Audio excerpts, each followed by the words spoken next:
Hi friends, welcome back to our study house. నేను మీ సంజు సందీప్. ఈరోజు ఈ వీడియోలో అన్ని న్యూస్ పేపర్లో వచ్చినటువంటి ఇంపార్టెంట్ ఎడ్యుకేషన్ అప్డేట్స్ మరియు చాలా ఇంపార్టెంట్ కరెంట్ అఫైర్స్ అయితే ఉన్నాయి. వీడియోని ఎక్కడ కూడా స్కిప్ చేయకుండా చివరి వరకు చూడండి. చూసే ప్రతి ఒక్కరు కూడా ఒక లైక్ చేయండి.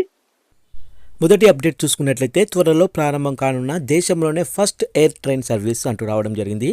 ఈ ఎయిర్ ట్రైన్ను ఆటోమేటెడ్ పీపుల్ మూవర్ అని కూడా పిలుస్తారంట. ఈ ట్రైన్ను దేశంలోనే అత్యంత రద్దీ అయిన ఢిల్లీ ఉంది కదా, ఢిల్లీ ఇందిరాగాంధీ ఇంటర్నేషనల్ ఎయిర్పోర్ట్లో ప్రారంభించనైతే ఉన్నారు. ఈ ఎయిర్పోర్ట్లోని 3 టెర్మినల్ మధ్య మొత్తం 7.7 కిలోమీటర్ల పొడవున ప్రయాణికుల ప్రయాణం సులభాంతరం చేసేందుకైతే 2000 కోట్లతో అయితే ఈ ఎయిర్ ట్రైన్ సిస్టమ్ అయితే కేంద్ర ప్రభుత్వం నిర్మించనుంది. నెక్స్ట్ అప్డేట్ చూసుకున్నట్లయితే రైల్ రక్షా దళ్ను ఏర్పాటు చేసిన భారతీయ రైల్వే అంటూ రావడం జరిగింది. అయితే దేశంలోనే రైలు ప్రమాదాలు పెరుగుతున్నాయి కదా, ఆ నేపథ్యంలోనే భారతీయ రైల్వే ఏం చేసిందంటే తొలిసారిగా రైల్వే రక్షా దళను అయితే ఏర్పాటు చేసింది.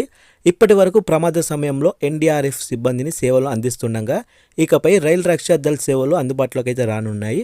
ప్రస్తుతానికి భారతీయ రైల్వే దీన్ని పైలట్ ప్రాజెక్టుగా వాయువ్య రైల్వే జోన్లో ప్రవేశపెట్టగా త్వరలో అయితే దేశవ్యాప్తంగా అయితే ప్రవేశపెట్టనుంది. ఇప్పటికే రైల్వే ప్రమాదాలను నివేదించేందుకైతే కవచ్ 4.0 సాంకేతికతను భారతీయ రైల్వే అయితే రూపొందించింది. నెక్స్ట్ అప్డేట్ చూసినట్లయితే ఇండియా నేపాల్ మైత్రి యాత్ర రైలు ప్రారంభం అంటూ రావడం జరిగింది. కేంద్ర ప్రభుత్వం అయితే రైల్వేల ద్వారా భారతదేశ సాంస్కృతిక వారసత్వాన్ని అందరూ సందర్శించాలన్న ఉద్దేశంతో భారత్ గౌరవ్ యాత్ర సిరీస్లో భాగంగా ఈ నూతన సేవనైతే ప్రారంభించింది. ఈ యాత్రకు ఇండియా నేపాల్ మైత్రి యాత్ర అని కూడా పేరు పెట్టారు. ఈ రైలు ప్యాకేజీలో అయోధ్య, కాశీ, సీతామహర్షి, జనక్పూర్, పశుపతినాథ్, బిండియా బస్ని టెంపుల్లను దర్శించవచ్చు. ప్రయాణికుల బస ప్రయాణానికి సంబంధించిన అన్ని ఏర్పాట్లను కూడా భారతీయ రైల్వే కల్పిస్తుంది. నెక్స్ట్ అప్డేట్ చూసుకున్నట్లయితే స్పైస్డ్ పథకం అంటూ రావడం జరిగింది. సుగంధ ద్రవ్యాల బోర్డు ఆధ్వర్యంలో ఎగుమతి అభివృద్ధికి ప్రగతిశీల వినూత్న మరియు సహకారం ద్వారా సుగంధ ద్రవ్యాల రంగంలో సుస్థిర పథకాన్ని కేంద్ర వాణిజ్యం మరియు పరిశ్రమల మంత్రిత్వ శాఖ అయితే ఆమోదించింది. నాణ్యమైన మసాలా దినుసులు ఉత్పత్తుల ఎగుమతిని పెంచడంతో పాటు యాలకుల ఉత్పాదకతను మెరుగుపరచడమే ఈ పథకం యొక్క లక్ష్యంగా పెట్టుకుంది. అయితే ఈ పథకం 2025 మరియు 26 సంవత్సరంగాను అమల్లో ఉంటుంది. Mission value addition, mission clean and safe spices, geographical index tag పొందిన సుగంధ ద్రవ్యాలను ప్రచారం చేయడం, స్పైస్ ఇంక్యుబేషన్ సెంటర్లు వంటి కార్యక్రమాలను చేపట్టడం ద్వారా సుగంధ ద్రవ్యాలు రంగంలో నూతన ఆవిష్కరణలకు అవకాశం ఉండడంతో పాటు సుగంధ ద్రవ్యాల ఎగుమతులు కూడా పెరుగుతాయని తెలిపారు. నెక్స్ట్ అప్డేట్ చూసుకున్నట్లయితే పరమరుద్ర సూపర్ కంప్యూటర్ను ఆవిష్కరించిన మోడీ అంటూ రావడం జరిగింది. దేశీయంగా అభివృద్ధి చేసిన 3 సూపర్ కంప్యూటర్లను ప్రధాని నరేంద్ర మోడీ అయితే ఆవిష్కరించారు. శాస్త్రీయ పరిశోధన కోసం రూపాయలు 130 కోట్లతో పూణే, ఢిల్లీ, కలకత్తాలో ఏర్పాటు చేసిన పరమరుద్ర సూపర్ కంప్యూటర్ను నుంచి ఆయన ఢిల్లీ నుంచి వర్చువల్గా అయితే ప్రారంభించారు. వాతావరణ పరిశోధన కోసం 850 కోట్లతో రూపొందించిన హై పర్ఫార్మెన్స్ కంప్యూటర్ సిస్టమ్ను సైతం ప్రధాని ఆవిష్కరించారు. నెక్స్ట్ అప్డేట్ చూసినట్లయితే భద్రతా మండలిలో భారత్ శాశ్వత సభ్యత్వానికి ఫ్రాన్స్ మద్దతు అంటూ రావడం జరిగింది. అయితే ఐక్యరాజ్య సమితి భద్రతా మండలిలో శాశ్వత సభ్యత్వం కోసం అయితే భారత్ చేస్తున్న ప్రయత్నాలకు ఫ్రాన్స్ కూడా మద్దతు ప్రకటించింది. శక్తివంతమైన భద్రతా మండలిని వెంటనే విస్తరించాల్సిన ఆవశ్యకత ఎంతో ఉందని నొక్కేతే చెప్పింది ఫ్రాన్స్. న్యూయార్క్లో బుధవారం ఐరస్య సర్వసభ్య సమావేశంలో ఫ్రాన్స్ అధ్యక్షుడైన ఇమాన్యుయేల్ మేక్రాన్ ప్రసంగించారు. ప్రస్తుతం భద్రతా మండలి స్తంభించింది, దాన్ని మరింత సమర్థంగా తీర్చిదిద్దాలని తెలిపారు. అందులో మరిన్ని దేశాలకు ప్రాతినిధ్యం కల్పించాలని భారత్, జర్మనీ, జపాన్, బ్రెజిల్లకు భద్రతా మండలిలో శాశ్వత సభ్య దేశాలుగా చేర్చుకోవాలని అయితే పలికారు. వాటితో పాటు 2 ఆఫ్రికన్ దేశాలను కూడా తీసుకోవాలని తెలిపారు. ఆ 2 దేశాలు ఏవన్నది నిర్ణయించుకునే అధికారం ఆఫ్రికాకే ఇవ్వాలి అని ఆయన అయితే పేర్కొన్నారు. ఈ సభలో భద్రతా మండలి పనితీరు కూడా మారాలని, కొన్ని అంశాల్లో వీటో అధికారంపై పరిమితులు ఉండాలని మేక్రాన్ అయితే అభిప్రాయపడ్డాడు. నెక్స్ట్ అప్డేట్ చూసుకున్నట్లయితే అరుణాచల్లోని పర్వతానికి ఆరో దలైలామా పేరు అంటూ రావడం జరిగింది. చైనాకు పర్వతారోహకులకు జలక్ అనే చెప్పుకోవచ్చు. అరుణాచల్ ప్రదేశ్లోని ఓ పర్వతానికైతే ఆరో దలైలామా పేరు పెట్టి భారత పర్వతారోహకులు చైనాకు జలక్ అయితే ఇచ్చారు. ఆ ప్రాంతంపై తమకు హక్కు ఉందని భారత్ పునరుద్ఘాటించిందని, అత్యంత ప్రతికూల వాతావరణ పరిస్థితుల్లో జాతీయ పర్వతారోహణ సాహస క్రీడల సంస్థ 15 రోజుల సాహస యాత్ర చేపట్టి ఈ పర్వతంపైకి ఎక్కి చేరుకొని దాని ఎత్తును 20,942 అడుగులుగా తేల్చింది. మన్ తవాంగ్ ప్రాంతంలో 1682లో జన్మించిన ఆరో దలైలామా సంగ్ యాంగ్ గ్యాస్చో పేరును దీనికి పెట్టాలని నిర్ణయించింది. ఇంతవరకు దీనికి పేరు పెట్టలేదు. అయితే అరుణాచల్లోని దిరాంగ్లోని నెలకొన్న నిమాస్ సంస్థ అయితే భారత రక్షణ మంత్రిత్వ శాఖ ఆధ్వర్యంలో పనిచేస్తుంది. దలైలామా అపార విజ్ఞానానికి మోన్ఫా తెగకు అయిన చేసిన సేవలకు గాను గుర్తింపుగా పర్వతానికి పేరు పెట్టినట్లు రక్షణ శాఖ అయితే తెలిపింది. ఈ విషయం గురించి తమకు తెలియదని చైనా విదేశాంగ శాఖ అధికార ప్రతినిధి స్పష్టం చేశారు. అరుణాచల్ను జాంగ్స్నాన్గా చైనా పేర్కొంటున్నా అది తమదేనని వాదిస్తుంది. అయితే 2017 నుంచి అక్కడ కొన్ని ప్రాంతాలకు పేర్లు పెడుతూ వస్తుంది చైనా. భారత్ దాన్ని తోసిపుచ్చుతూ అరుణాచల్ పూర్తిగా తమ అంతర్భాగమేనని, పేర్లతో వాస్తవాన్ని మార్చలేరని అయితే స్పష్టం చేస్తుంది. నెక్స్ట్ చూసినట్లయితే ఇంద్రసేనారెడ్డికి మిజోరం గవర్నర్గా అదనపు బాధ్యతలు అంటూ రావడం జరిగింది. త్రిపుర గవర్నర్ ఇంద్రసేనారెడ్డికి మిజోరం రాష్ట్ర గవర్నర్గా అదనపు బాధ్యతలు అయితే అప్పగించారు. ఈ మేరకు గురువారం రాష్ట్రపతి భవన్ నుంచి ఉత్తర్వులు అయితే జారీ అయ్యాయి. కాగా మిజోరం గవర్నర్ డాక్టర్ హరిబాబు కంబంపాటి సెలవుపై వెళ్లడంతో ఈ యొక్క అవకాశం ఇంద్రసేనారెడ్డికి అదనపు బాధ్యతలు అయితే ఇచ్చారు. నెక్స్ట్ అప్డేట్ చూసినట్లయితే దక్షిణాసియా లీడర్స్ ఫోరం ప్రారంభం అంటూ రావడం జరిగింది. అయితే దక్షిణాసియా లీడర్స్ ఫోరంను అమెరికా అయితే ప్రారంభించింది. దీని ద్వారా యువ నాయకత్వం అనుసంధానంతో పాటు శిక్షణ అవకాశాలను కల్పించాలని నిర్ణయించినట్లు బుధవారం అయితే అమెరికా విదేశాంగ శాఖ బుధవారం విడుదల చేసిన ప్రకటనలు అయితే వెల్లడించింది. ఈ ఫోరంలో భారత్, బంగ్లాదేశ్, భూటాన్, మాల్దీవులు, నేపాల్, పాకిస్తాన్, శ్రీలంక అయితే ఉన్నాయి. నెక్స్ట్ చూసినట్లయితే అమెరికాకు హెలెనా ముప్పు అంటూ రావడం జరిగింది. అయితే అమెరికాను హెలెనా హరికేన్ భయపెడుతుంది. అతి తీవ్రమైన ఈ హరికేన్ గల్ఫ్ ఆఫ్ మెక్సికో తీరం నుంచి అమెరికాలోని ఫ్లోరిడా వైపు అయితే వేగంగా ప్రయాణిస్తున్నట్లు వాతావరణ శాఖ అయితే ప్రకటించింది. గురువారం సాయంత్రం నాటికి ఫ్లోరిడాలోని వాయువ్య తీరాన్ని తాకినట్లు తెలిపింది. అయితే కేటగిరీ 2 లేదా అంతకంటే అధికంగా భావిస్తున్న ఈ హరికేన్ జార్జియాను తాకే అవకాశం ఉందని, ముఖ్యంగా అపాలాచి బే ప్రాంతంలో పరిస్థితి ప్రమాదకరంగా ఉంటుందని తెలిపింది. సముద్రంలో అలలు 20 అడుగుల ఎత్తున ఎగిసిపడుతున్నాయంట. ఆగ్నేయ రాష్ట్రాల్లో 100 మైళ్ళ లోతట్టు ప్రాంతాల్లో భారీ ఈదురుగాలు, వర్షాలు, ఆకస్మిక వరదలు బీభత్సం సృష్టించే అవకాశం కూడా ఉందని అధికారులు అయితే హెచ్చరిస్తున్నారు. దీంతో ఫ్లోరిడా, జార్జియా, కాలిఫోర్నియా రాష్ట్రాలు అత్యవసర పరిస్థితిని అయితే విధించాయి. ఇప్పటికే ఈ హరికేన్ మెక్సికోలో విధ్వంసం సృష్టించింది. ఇప్పుడు ఇది అమెరికా వైపుకి అయితే దూసుకొస్తుంది. నెక్స్ట్ అప్డేట్ చూసినట్లయితే స్టాండింగ్ కమిటీల చైర్మన్లుగా సీఎం రమేష్ మాగుంట రావడం జరిగింది. ఈనాడులో ఆంధ్రప్రదేశ్లో కూటమికి చెందిన 2 ఎంపీలకు 2 కీలకమైన పార్లమెంటు స్థాయి సంఘాల చైర్మన్ పదవులు అయితే దక్కాయి. రైల్వే శాఖ స్థాయి సంఘం చైర్మన్గా అనకాపల్లి భాజపా ఎంపీ సీఎం రమేష్, గృహ నిర్మాణ పట్టణ వ్యవహారాల స్థాయి సంఘ చైర్మన్గా తెదేపాకు చెందిన ఒంగోలు ఎంపీ మాగంట శ్రీనివాసరెడ్డి నియమితులయ్యారు. ఇందుకు సంబంధించిన గురువారం రాత్రి రాజ్యసభ, లోక్సభ సచివాలయాలు బులెటిన్లో విడుదలైతే చేశాయి. పర్యాటక రవాణా సాంస్కృతిక స్థాయి సంఘం చైర్మన్గా ఉన్న వైకాపా ఎంపీ విజయసాయిరెడ్డి ఈసారి ఆ పదవి కోల్పోయారు. తెదేపా ఎంపీ కేశినేని శివనాథ్ రక్షణ, హోంశాఖ కమిటీలో జనసేన ఎంపీ బాలశౌరిలు ఆర్థికం, పెట్రోల్ కమిటీలో సభ్యులుగా అయితే ఉన్నారు. నెక్స్ట్ అప్డేట్ చూసినట్లయితే రామగుండం ఎన్టీపీసీకి ఎనర్జీ లీడర్షిప్ అవార్డులు అంటూ రావడం జరిగింది. రామగుండం ఎన్టీపీసీకి ఇంధన ఉత్పాదకత సంరక్షణ, పరిరక్షణలో 3 ఎనర్జీ లీడర్షిప్ అవార్డులు అయితే లభించాయి. న్యూఢిల్లీలో జరిగిన Economic Times energy leadership awards 2024లో కేంద్ర మంత్రి ప్రహ్లాద్ జోషి చేతుల మీదుగా సంస్థ ఈడీ కేదార్ రంజన్ పాడు అవార్డులను అయితే అందుకున్నారు. విద్యుత్, పునరుత్పాదక, ఇండస్ట్రియల్ విభాగాల్లో అయితే ఇవి దక్కాయి.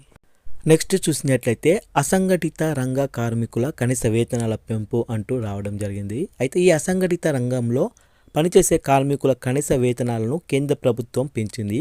ఏ గ్రేడ్ ప్రాంతాల్లో నిర్మాణం, sweeping, cleaning, loading and unloading రంగాల్లో పనిచేసే నైపుణ్యం గల కార్మికులకు రోజుకు ఇక నుంచి 1035 చెల్లించాల్సి ఉంటుంది. అంటే నెలకు 26,910.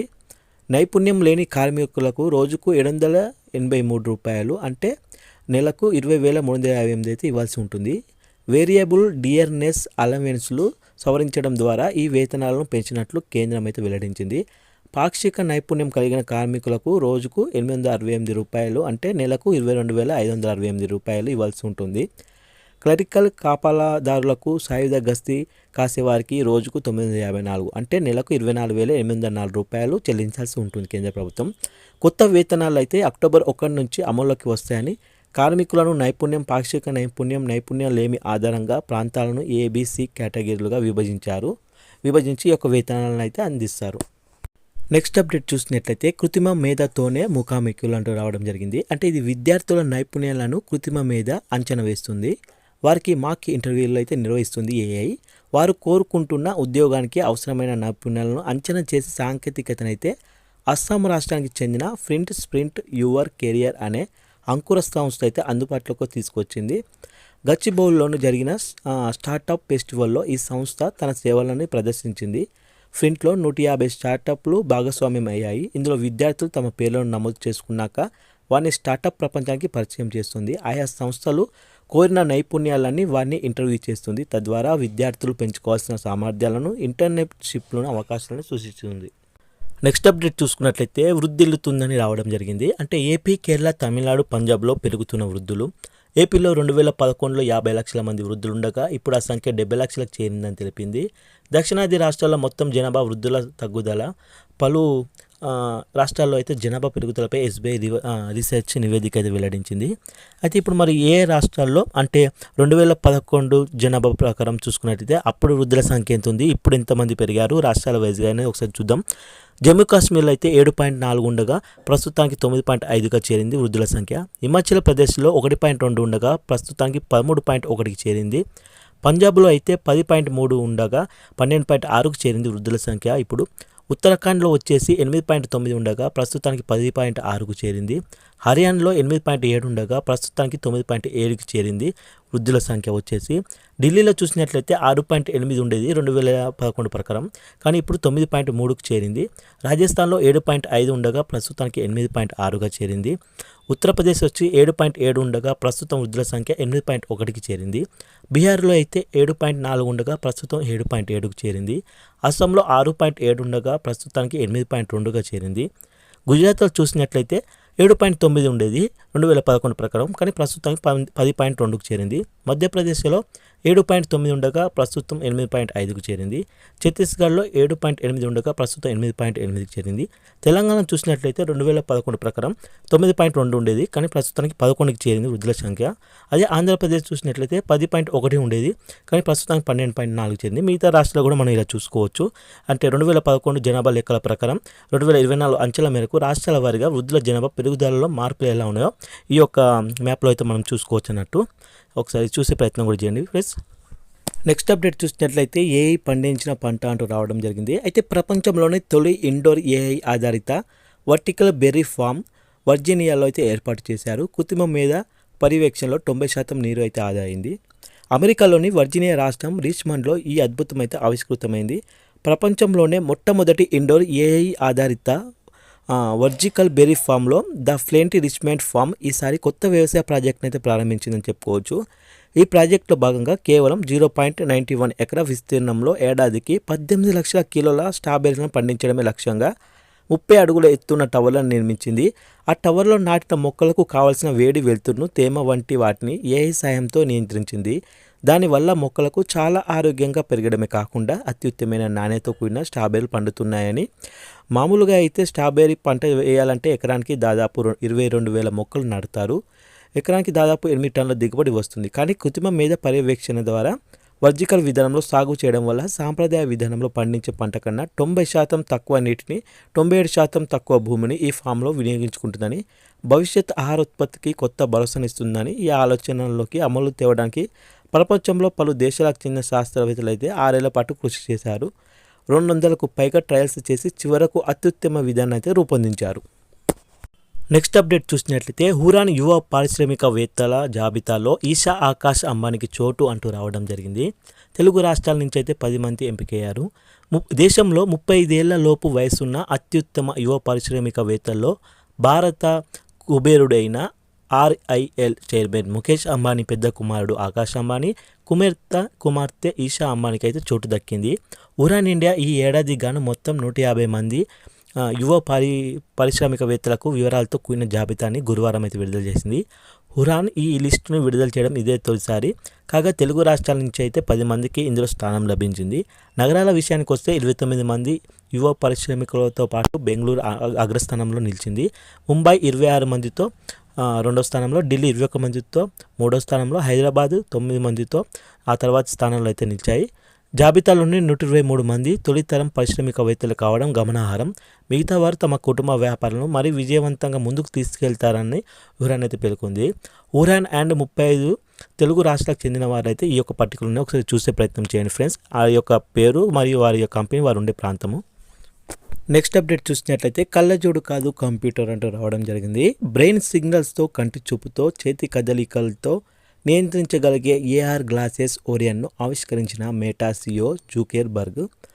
రేడియో, టేప్ రికార్డ్, క్యాలిక్యులేటర్ ఇలా ఎన్నో ఉపకరణాలు కాలగర్భంలో కలిపివేసిన స్మార్ట్ ఫోన్ను మరిపించే augmented reality glasses Meta CEO Mark Zuckerberg ప్రపంచానికైతే ప్రదర్శించారు.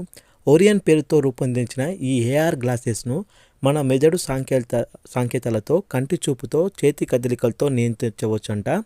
అయితే నియంత్రించడానికి మన చేతి మణికట్టుకు ఒక డిజిటల్ కంటెంట్ను నిరంతరంగా వీక్షించవచ్చు. కంప్యూటర్ల తరహాలోనే ఒకేసారి పలు వర్చువల్ విండోలు ఓపెన్ చేసి మల్టీ టాస్కింగ్ కూడా చేయవచ్చంట. ఆ విండోలో మనకు కనిపించే వాటిని ఒకదాన్ని ఎంచుకోవడానికి మన కళ్ళే మౌస్ పాయింట్లో పనిచేస్తాయి అంట. ఈ కళ్ళ చూడండిగా వాటిని మౌస్లో మన కళ్ళు పనిచేస్తాయి. దాన్ని క్లిక్ చేయడానికి మన చేతి వేలు కదలికలు సంకేతాలు అవుతాయి. దీంతో వీడియో గేమ్స్ ఆడొచ్చు, వీడియో కాల్స్ కూడా చేసుకోవచ్చు. వీడియో కాల్ చేసినప్పుడు అవతల వ్యక్తులు లైఫ్ సైజ్ హోలోగ్రామ్లను మన ముందు ప్రదర్శిస్తాయంట. కళ్ళజోడు ధరించి మన ముందు ఉన్న వస్తువులను చూస్తే అవి ఏంటియో అన్నట్టు వారి పేర్లు కూడా మనకు చూపిస్తుందంట. వాటి ద్వారా మనం వంటలు చేసుకోవచ్చు, ఏది అడిగితే అది సలహాలు కూడా ఇస్తుందంట. ఒక మాటలు చెప్పాలంటే కంప్యూటర్ని కళ్ళకు ధరించినట్టే ఉంటుందని అయితే తెలిపారు. ఇది వినియోగించిన అద్దాలు గాజువి కావు, సిలికాన్ కార్బైడ్ మెటీరియల్తో తయారు చేసినవి.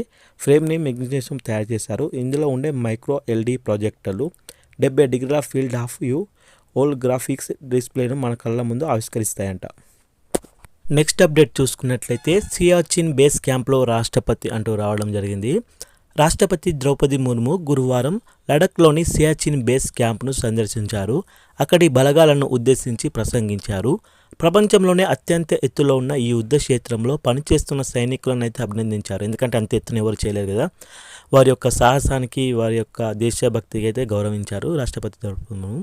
భారీ మంచుపాతం, -50 డిగ్రీల ఉష్ణోగ్రత వంటి ప్రతికూల పరిస్థితుల్లో మాతృభూమి రక్షణ కోసం మీరు చాటుతున్న త్యాగం, సాహసం అసాధారణమని సైనిక బలగాల సుప్రీం కమాండర్గా మీ సేవలను చూసి గర్వపడుతున్నానని రాష్ట్రపతి అయితే పేర్కొన్నారు. సైనికుల దుస్తులు ధరించిన ముర్ము ఈ సందర్భంగా సియాచిన్ యుద్ధ స్మారక చిహ్నం వద్ద నివాళి కూడా అర్పించారు. 1984 ఏప్రిల్ 13న సియాచిన్ హిమానీ నదంలో గ్లేజియర్ భారత సైన్యం చేపట్టిన ఆపరేషన్ మేఘదూతలో అమరులైన సైనికులు, అధికారుల త్యాగానికి ఈ మెమోరియల్ పత్రికను కొనియాడారు. ఈ పర్యటనతో సియాచిన్ బేస్ క్యాంప్ను సందర్శించిన 3వ రాష్ట్రపతికి అయితే ముర్ము గుర్తింపు పొందారు. అంతకుముందు ఏపీజే అబ్దుల్ కలాం, రామ్నాథ్ కోవింద్ కారాకోరం పర్వత శ్రేణిలో 20,000 అడుగుల ఎత్తులో ఉన్న ఈ బేస్ క్యాంప్ను అయితే సందర్శించారు. నెక్స్ట్ అప్డేట్ చూసుకున్నట్లయితే ఆహార భద్రతలో రాష్ట్రానికి 23వ ర్యాంక్ అంటూ రావడం జరిగింది తెలంగాణకు. దేశవ్యాప్తంగా ఆహార భద్రత విషయంలో తెలంగాణ అయితే 23వ స్థానంలో నిలిచింది. Food safety and standards authority of India ఇటీవల విడుదల చేసిన స్టేట్ ఫుడ్ సేఫ్టీ ఇండెక్స్ 2024లో రాష్ట్రాలు, కేంద్రపాలిత ప్రాంతాల ఆహార భద్రత పనితీరును అయితే అంచనా వేసి వార్షిక ర్యాంకింగ్ను అయితే ఇచ్చింది. తయారు చేసిన ఈ నివేదికలో 100 స్కోరుకు గాను 35.75 స్కోరుతో తెలంగాణ 23వ ర్యాంక్ సాధించింది. ఈ జాబితాలో 73.75 స్కోరు సాధించి వరుసగా 2వ సంవత్సరం కూడా కేరళ అయితే అగ్రస్థానంలో నిలిచింది. కఠిన ఆహార భద్రత ప్రమాణాలు, ఆధునిక మౌలిక సదుపాయాలు, పటిష్ట నిఘా, ప్రజా ఆరోగ్యం పట్ల నిబద్ధతతో కేరళ అయితే టాప్ ర్యాంకులో అయితే సాధించింది.